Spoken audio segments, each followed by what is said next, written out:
প্যারাবোলার একটা ড্রয়িং আছে, বলেছে construct a parabola when base and axis are 60 millimeter and 50 millimeter respectively. তো parabola যেটার ক্ষেত্রে বেস আর অ্যাক্সিস বলে দেবে, সেখানে আমাদের রেক্ট্যাঙ্গুলার মেথড বা রেক্ট্যাঙ্গেল মেথডের সাহায্যে প্যারাবোলা ড্র করতে হবে। কিভাবে ড্র করব? তো এর জন্য প্রথমে একটা রেক্ট্যাঙ্গেল আঁকবো যার ডাইমেনশন 60 আর 50। তাহলে একটা লাইন টানলাম, টেনে আমি এখানে একটা মার্ক করি, ধরলাম এখানটায়।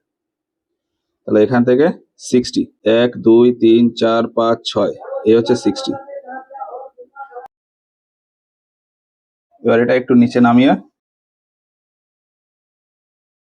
এখান থেকে প্রজেকশন লাইন, এবার এখানে 50, এই হচ্ছে 50।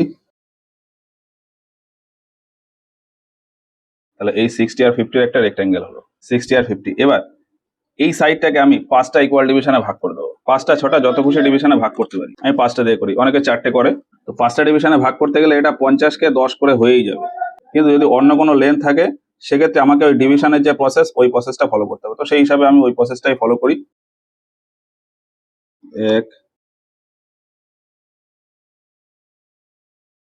এবার এই এন্ড পয়েন্ট আর এই এন্ড পয়েন্ট মিলিয়ে দেবো, দিয়ে এই সেট স্কোয়ার বসিয়ে এটাকে স্লাইড করাবো।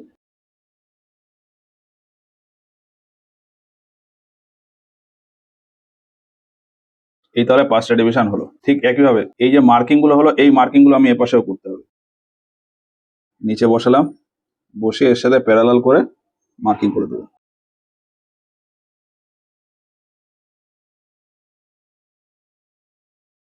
তাহলে মার্কিং হলো। এইবার এইটাকে আমি অর্ধেকটা করে নেবো। তাহলে এর অর্ধেকটা কোথায় হয়? 60 রয়েছে, 30, এপাশেও 30, এই মাঝখানের লাইনটা আমি টেনে দেবো। এবার কি করব?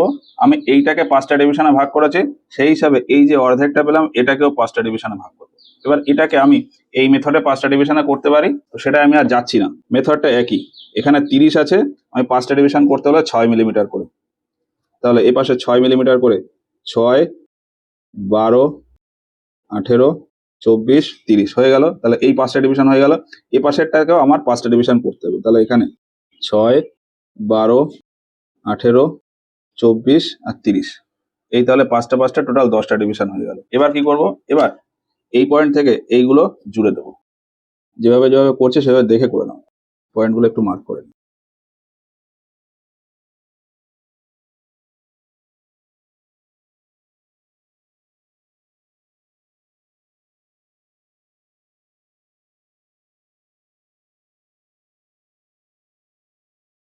এই হলো। এইবার এই পয়েন্টগুলো থেকে আমাকে প্রজেকশন লাইন তুলতে হবে। কিভাবে প্রজেকশন লাইন তুলবো একটু দেখো। এর সাথে বসালাম, বসে এটাকে জাস্ট একটু নিচে স্লাইড করাবো। এটাকে রেফারেন্স নিয়ে এবার এই পয়েন্টগুলো থেকে তুলবো। আচ্ছা, এইবার এইটা সব থেকে বাইরের পয়েন্ট, আর এদিকে সব থেকে পরে যেটা এসছে সেই পয়েন্ট। এই পয়েন্ট থেকে প্রজেকশন লাইন তুলবো, কত দূর যাব? এই পর্যন্ত, মানে এই লাইন পর্যন্ত। তাহলে এখান থেকে এইটা। ঠিক একইভাবে এই পয়েন্ট থেকে উঠবো, এরপরে সেকেন্ড পয়েন্ট। এখান থেকে উঠলে কত দূর যাবে? সেকেন্ড লাইন পর্যন্ত, এই সেকেন্ড লাইন। এই পয়েন্ট থেকে এই থার্ড লাইন পর্যন্ত, এই। আর এই পয়েন্ট থেকে ফোর্থ লাইন পর্যন্ত, মানে এই পর্যন্ত, এই। তাহলে এইভাবে আমি 4টে পয়েন্ট পাবো। ঠিক একইভাবে এই দিকটাতেও তাই। এই পয়েন্ট থেকে এটা একদম ভেতরের, তাহলে এইখানে আসবে, এটা হলো। তারপরেরটা এখানে সেকেন্ডেরটা, তারপরেরটা এখানে থার্ডেরটা, এই। তাহলে এখানেও আমি 4টে পয়েন্ট পাবো। আর এই যে পয়েন্টগুলো পেলাম, এটা এটা এটা এটা এটা এটা এটা এটা এর সাথে এই পয়েন্ট এই পয়েন্ট এই পয়েন্ট জুড়ে দেবো, জুড়ে একটা আর্ক হবে।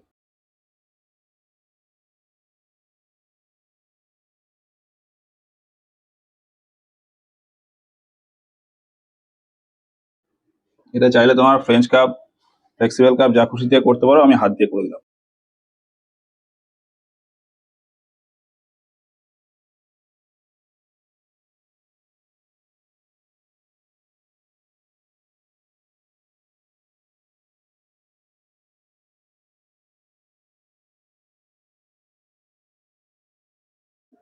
তাহলে এই প্যারাবোলিক কার্ভটা হবে। এবার এখানে বোঝার সুবিধার জন্য আমি নাম্বার দিয়ে দেবো। এবার যেটা এ বি সি ডি।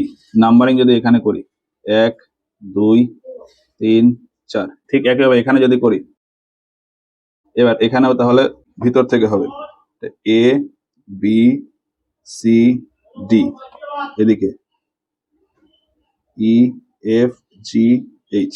এখানে যদি পয়েন্টের নাম দিই P1 P2 P3 P4 P5 P6 P7 P8, মাঝখানের এটা GH, তাহলে এটা হচ্ছে একটা প্যারাবোলা যেটা রেক্ট্যাঙ্গেল মেথড।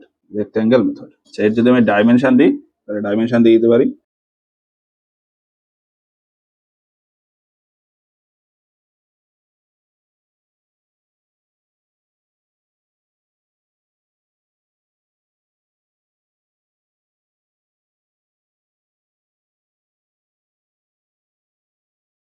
তাহলে এইভাবে এই প্যারাবোলাটা হলো।